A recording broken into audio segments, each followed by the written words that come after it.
চলে এসছো? ঠান্ডা কেমন গো? এই যে মানালি জ্যাকেট। আজকে দারুণ একটা জিনিস বানাচ্ছি, খাবে? কি বানাচ্ছ? Hot chocolate. চলো চেঞ্জ করে নাও। কালকে জানো, শুটিং শেষ করে বাড়ি ফিরতে ফিরতে আমার বরের রাত 11টা বেজে গেছিলো।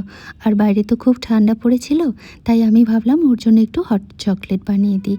তার জন্য আমি কিছুটা দুধ প্রথমে বয়েল করতে বসিয়ে দিয়েছি। তারপর মিক্সিতে কিছুটা মাখানা ভালো করে ব্লেন্ড করে নিয়ে দুধের মধ্যে অ্যাড করে দিলাম।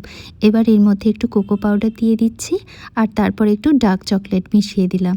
এবার এর মধ্যে একটু গুড় দিয়ে ভালো করে বয়েল করে নিয়েছি। ব্যাস, আমার টেস্টি আর হেলদি হট চকলেট একদম রেডি। এটা না ভীষণ হেলদি জানো, মাখানার মধ্যে ম্যাগনেসিয়াম, পটাশিয়াম, ক্যালসিয়াম ভরপুর মাত্রায় আছে। প্লাস এটা ভীষণ লো ক্যালোরি, ওয়েট লসের জন্য ভীষণ হেল্পফুল। তো আমরা ভীষণ এনজয় করে হট চকলেটটা খেয়েছিলাম কালকে রাতে। তোমরাও বানিয়ে খেয়ে অবশ্যই আমাকে কমেন্ট করে জানিও কেমন লাগলো। তো আজকের ব্লগটা এইটুকু। সবাই খুব ভালো থেকো, সুস্থ থেকো, টাটা।